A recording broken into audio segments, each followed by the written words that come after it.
Assalamualaikum warahmatullahi wabarakatuh. Alhamdulillah, alhamdulillahirabbil alamin. Wassalatu wassalamu ala asrofil anbiya'i wal mursalin wa ala alihi wa sahbihi ajma'in. Amma ba'du. Yang saya hormati Dr. Wirmi Eka Putra, SE, MSI, CINR, selaku dosen pengampu mata kuliah Akuntansi Syariah.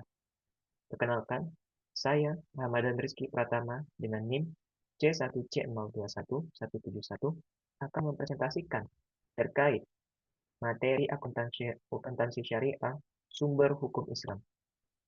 Baik, langsung saja kita mulai masuk ke pembahasan materi. Sumber hukum Islam.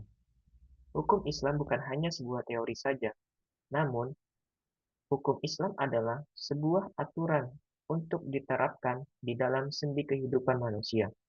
Untuk itulah diperlukan sumber hukum Islam sebagai solusinya, yang terdiri dari yang pertama yaitu Al-Quran. Sumber hukum Islam yang pertama adalah Al-Quran, sebuah kitab suci umat Muslim yang diturunkan kepada Nabi Muhammad SAW melalui malaikat Jibril. Al-Quran memuat kandungan-kandungan yang berisi perintah, larangan, anjuran, kisah Islam, ketentuan, hikmah, dan sebagainya. Al-Quran menjelaskan secara rinci bagaimana seharusnya manusia menjalani kehidupannya, agar tercipta masyarakat yang berakhlak mulia. Maka dari itulah, ayat-ayat Al-Quran menjadi landasan utama untuk menetapkan suatu syariat. Lalu yang kedua, ada Al-Hadis. Al-Hadis di sini berarti segala sesuatu yang berlandaskan pada Rasulullah SAW, baik berupa perkataan, perilaku beliau, diamnya beliau, dan lain-lain. Di dalam Al-Hadis terkandung aturan-aturan yang merinci segala aturan yang masih global dalam Al-Quran. Kata al-hadis mengalami perluasan makna sehingga disinonimkan sebagai sunnah. Berarti segala perkataan atau sabda, perbuatan, ketetapan maupun persetujuan Rasulullah SAW yang dijadikan ketetapan ataupun hukum dalam Islam. Lalu yang ketiga, ada ijma. Ijma di sini berarti kesepakatan seluruh ulama mujtahid pada satu masa setelah zaman Rasulullah atas sebuah perkara dalam agama. Dan ijma yang dapat dipertanggungjawabkan adalah yang terjadi di zaman sahabat, tabi'in, dan tabi'ut tabi'in setelah tabi'in. Karena setelah zaman mereka, para ulama telah berpencar dan jumlahnya banyak, dan perselisihan semakin banyak, sehingga tak dapat dipastikan bahwa semua ulama telah bersepakat.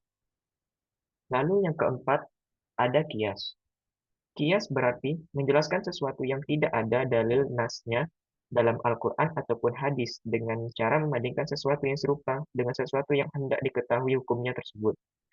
Artinya, jika suatu nas telah menunjukkan hukum mengenai suatu kasus dalam agama Islam dan telah diketahui melalui salah satu metode untuk mengetahui permasalahan hukum tersebut, kemudian ada kasus lainnya yang sama dengan kasus yang ada nasnya itu dalam suatu hal itu juga, maka hukum kasus tersebut disamakan dengan hukum kasus yang ada nasnya. Jenis dan definisi hukum Islam. Sumber ajaran Islam yaitu segala sesuatu yang melahirkan aturan yang mempunyai kekuatan yang bersifat mengikat, yang menjadikan dasar pedoman acuan syariat Islam. Islam bersumber dari Al-Quran dan hadis. Al-Quran adalah sumber hukum yang utama dari semua ajaran syariat Islam. Kisah Al-Quran diturunkan kepada Nabi Muhammad saat Nabi menerima wahyu pertama di Gua Hiro, yaitu pada tahun 610 Masehi, tepatnya pada malam 17 Ramadan. Bisa disebut peristiwa Nuzulul Quran. Al-Hadis adalah suatu perbuatan, perkataan, ketetapan Rasulullah. Hadis dibagi menjadi tiga bagian, yaitu qauliyah, ucapan, takririyah, membiarkan suatu perbuatan, dan fi'liyah, perbuatan dari Nabi langsung. Sumber hukum Islam yaitu Al-Quran, Al-Hadis, dan Qiyas. Ijma' dan Qiyas. Teori telah hukum yang diawali oleh sahabat Mu'az bin Jabal ini dilanjutkan oleh intelektual muslim dari generasi ke generasi. Salah satunya Imam Syafi'i, Ustaz Teuku Khairul Fazli, LC dalam bukunya usul fiqh mazhab Syafi'i, mengatakan Imam Asy-Syafi'i sebagaimana para ulama lainnya menetapkan bahwa Al-Quran merupakan sumber hukum Islam yang paling pokok. Ustaz Teuku mengatakan, dialah Al-Quran terhadap hukum ada dua macam. Pertama, qat'un. Jika lafaznya hanya mengandung satu makna atau tidak multitafsir. Contoh, cambuklah pezina laki-laki dan pezina perempuan masing-masing 100 kali. Kedua, zonni. Jika lafaznya mengandung makna lebih dari satu atau multitafsir, contoh, dan para istri yang diceraikan wajib menahan diri mereka menunggu 3 kali quru. Hadis sebagai sumber hukum Islam. Kedudukannya setingkat di bawah Al-Quran, sebagaimana firman Allah dalam surah Al-Hasr ayat 7, yang artinya, apa yang diberikan Rasul kepadamu, maka terimalah. Dan apa yang dilarangnya bagimu, maka tinggalkanlah. Mukjizat Al-Quran. Al-Quran merupakan mukjizat abadi Nabi Muhammad SAW. Terdapat dua pendapat yang berbeda tentang kemukjizatan Al-Quran. Yang satu mengatakan bahwa mukjizat Al-Quran berasal dari faktor eksternal, bukan dari Al-Quran itu sendiri. Anggapan ini dibawa oleh sebagian kelompok Mu'tazilah dan Syiah. Sementara yang lain berpendapat bahwa kemukjizatan Al-Quran berasal dari Al-Quran itu sendiri. Fakta sejarah dan dalil-dalil Al-Quran telah jelas menerangkan bahwa kemukjizatan Al-Quran itu berasal dari Al-Quran itu sendiri.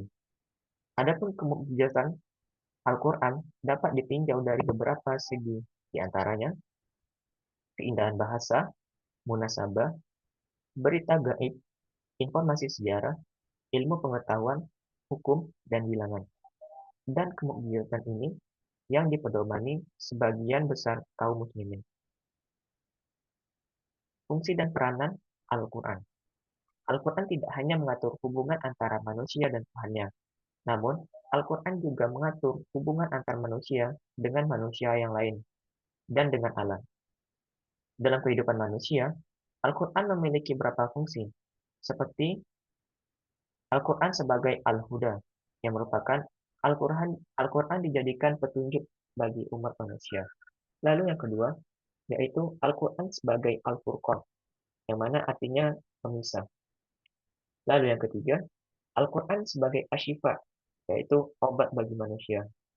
Yang keempat, Al-Quran sebagai Al-Mau'izah, yaitu Al-Quran sebagai nasihat. Sunnah. Sunnah merupakan keterangan Nabi Muhammad SAW yang berupa ucapan, perbuatan, maupun ketetapan Nabi. Selain itu, sunnah juga merupakan sumber hukum kedua setelah Al-Quran. Hal demikian itu disebabkan adanya perbedaan sifat, yaitu Al-Quran bersifat khati al-wurud, sedangkan sunnah bersifat doni al-wurud. Sementara fungsi sunnah terhadap Al-Quran adalah, pertama, sunnah berfungsi sebagai penguat atas apa yang dibawa Al-Quran. Yang kedua, fungsi sunnah sebagai penjelas atas apa yang terdapat dalam Al-Quran. Dan ketiga, fungsi sunnah sebagai mustaqilah atau menetapkan hukum yang belum ada hukumnya dalam Al-Quran. Sunnah dan Al-Quran merupakan dua hal yang menyatu, sebagaimana tak terpisahkan antara mubayyin dan ma'uduh al-bayan, mufassir dan ma'uduh ijmal, dan antara juzi dan kulli. Adalah Al-Quran yang membawa syariat serta ijma dan sunnah yang menjelaskan sekalian juzinya.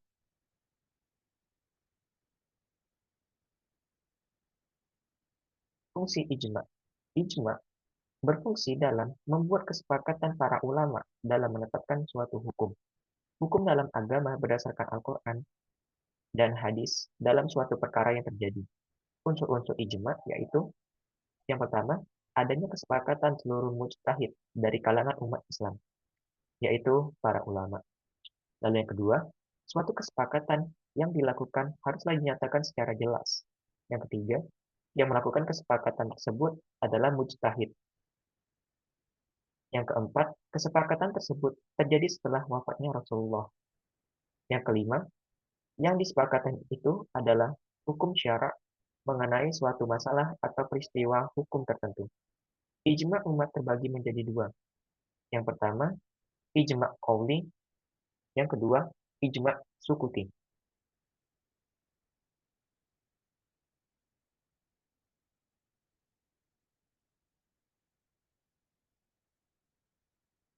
Ijma' qauli yaitu suatu ijma' di mana para ulama mengeluarkan pendapatnya dengan lisan ataupun tulisan yang menerangkan persetujuannya atas pendapat mujtahid lain di masanya. Sedangkan ijma' sukuti yaitu suatu ijma' di mana para ulama diam, tidak mengatakan pendapatnya. Diam di sini dianggap menyetujui.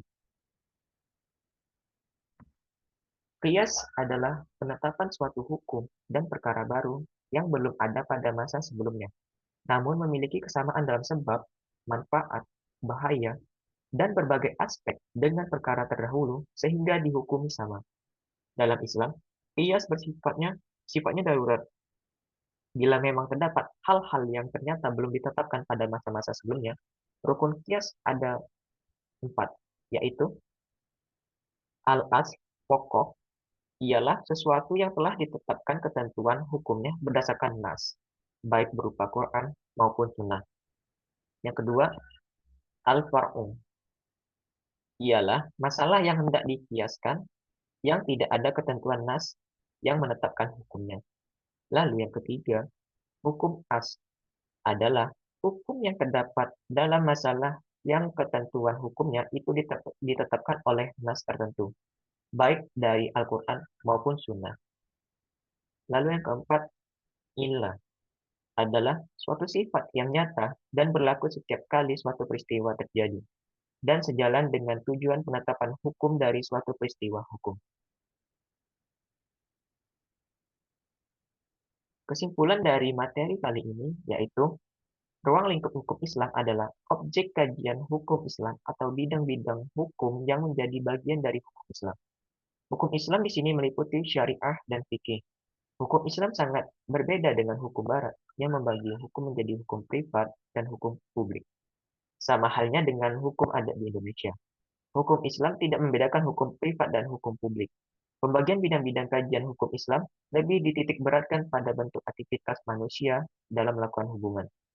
Dengan melihat bentuk hubungan ini, dapat diketahui bahwa ruang lingkup hukum Islam ada dua, yaitu hubungan manusia dengan Tuhan dan hubungan manusia dengan sesamanya, atau hablum minannas.